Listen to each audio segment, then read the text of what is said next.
Hey, today's lesson is how to be happier. We all want to be happy and we all want to be happier. That's something we all strive for. And I just a little bit about myself. I'm an introvert. Growing up, I struggled with a little bit of depression, quite a bit of loneliness, didn't have a secure family life. And so I've read a lot about happiness because I always wanted to be a happy person. I realized God's given me a different personality, a different temperament.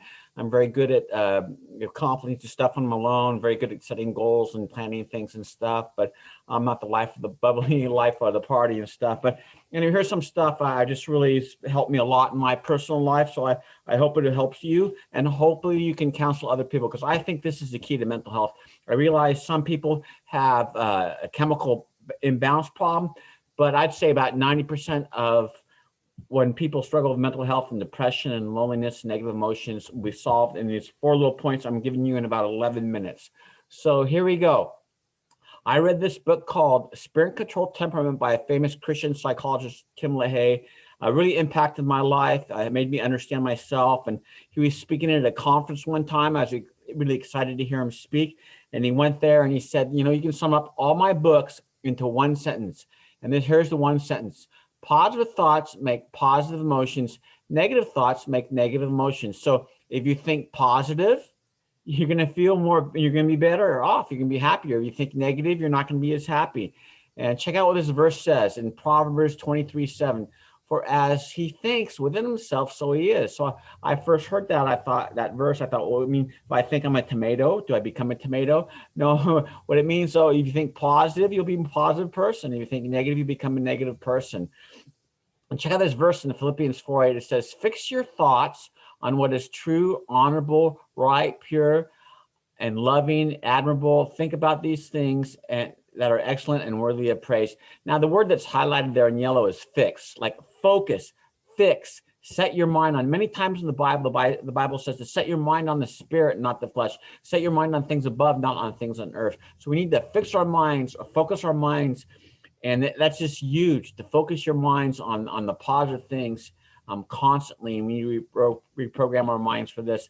This one guy was going to get a divorce. He was having marriage problems. He went to a marriage counselor and he advised him, hey, I want you to, when you drive to work each day, think about 10 positive things about your wife. And then when you drive home at night, I want you to think about 10 positive things about your wife. Come back in 3 weeks. So after a week, the man called. He did the 10 things to and from work.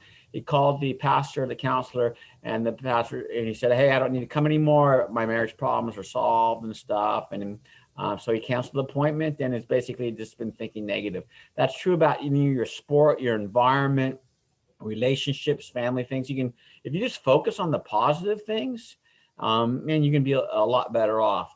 Okay, point number 2 here. Focus on what you have and can do, not what you don't have and can't do.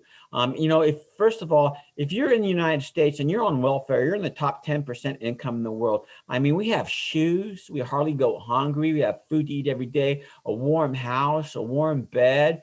And a lot of people are homeless or in third world countries just sleeping on dirt floors and stuff. We just have so much, and we should thank God for that every day. And one thing I do is I keep a gratitude journal, and I write down 3 things every night, what I'm thankful for. I try to review it about once a week. During Christmas vacation, I'll go through the whole thing and I'll write down the top 10 highlights of the year, the top 10 positive things that happened in my life.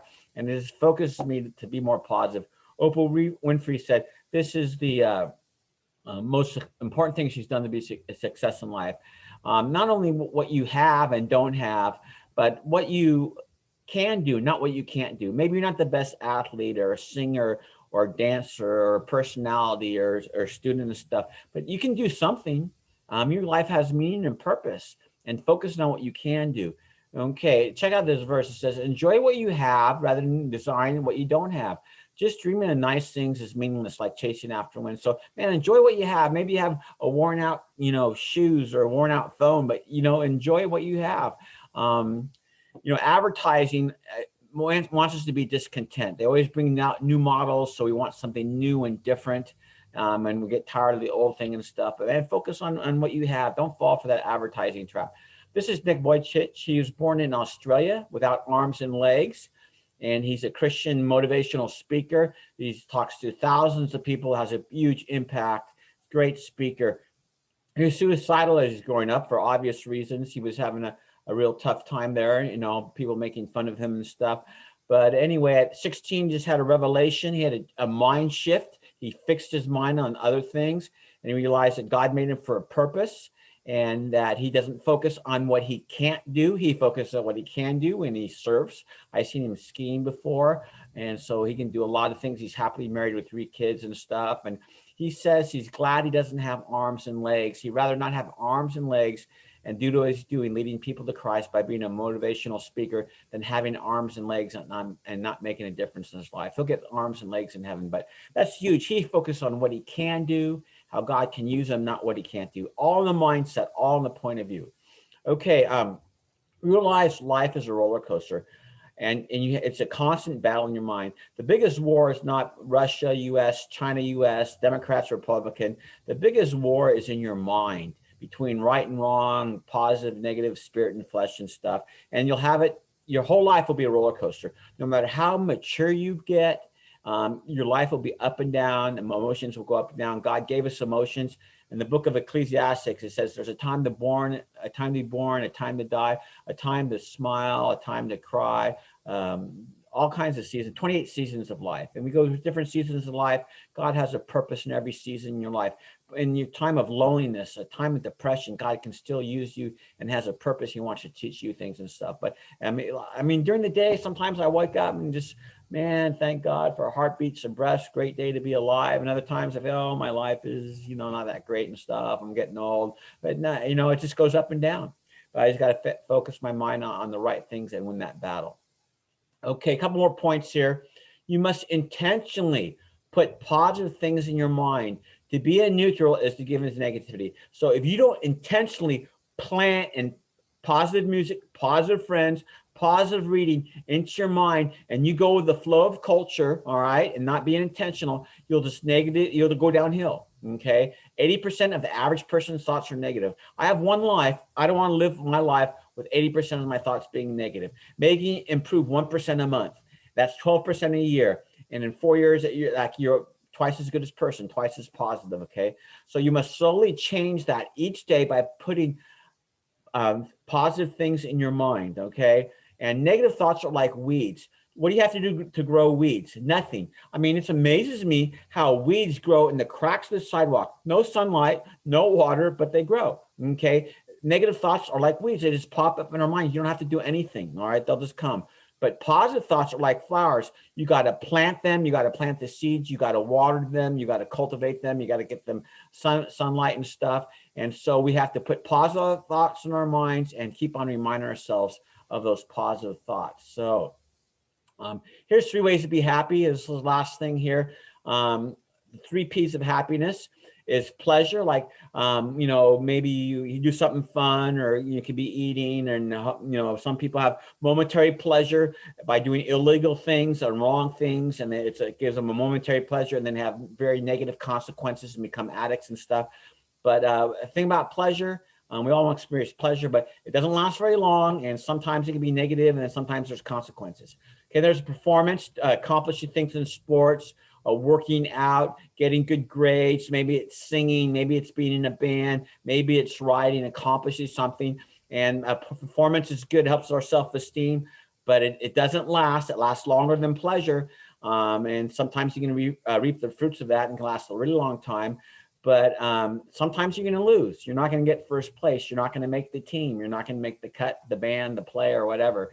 And it doesn't last forever. You get old, you retire, you get hurt. And a lot of times you're comparing yourselves against other people. So competition makes you strive harder, but also can create drama, because sometimes we enjoy people seeing them fail and stuff. And that's not a positive thing. And then the purpose is that's the best. Okay. Making a difference in the world. God made you for a purpose, for a relationship with him, to make a difference in the world, to have a positive influence in your environment. And that never ends. Okay. It never ends. Great example. Nick Foles, quarterback in the NFL. He's with the Chicago Bears now. I'll probably change teams this offseason. Before Chicago Bears, he was with the Jacksonville Jaguars. And before that, he was the Philadelphia Eagles. He was Super Bowl MVP. They won the Super Bowl. He beat Tom Brady. He signed a big contract with Jacksonville, got hurt the first game, and they're interviewing his backup quarterback is doing really well, and they interview Nick Foles, and he says, they go, "How are you dealing with this?" He goes, "Football is not my purpose. My purpose is to make a difference in the world for God. I can do that on the field, in the locker room, whether I'm hurt or not hurt."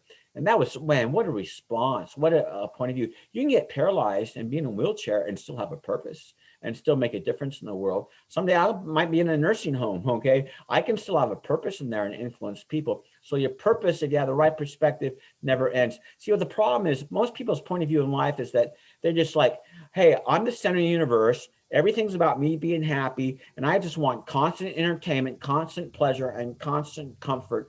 And no, it's not about that. It's about growing and hurting and crying and improving and working through problems and making a difference in the world. And man, it's just like, you just don't want to be a blob addicted to electronic stimuluses and stuff. Man, God's made you for a purpose and stuff. And so anyway, those are some points I just really helped me in my life. And I think they'll help anyone. I think it's the biggest problem in the world. Number one, quick review: positive thoughts make positive emotions, negative thoughts make negative emotions. Okay. You got to plant positive things in your life. Second, don't focus on what you don't have and can't do. Focus on what you do have and what you can do. Be thankful for it, man, because we're all rich. You live in the United States, and your own welfare, you're rich. And then also the next thing is you got to be, life's a roller coaster. There's ups and downs, no matter who you are, how mature you are. You're going to have down days and bad days, but you can learn from those, and they make you appreciate the good times. And then you got to be intentional, and you have to have daily goals to plant positive things in your life. Man, God's word's the best thing you can put in your mind. Christian music, positive music and stuff. And then here, the 3 times of pleasure. Have some pleasure, enjoy some stuff.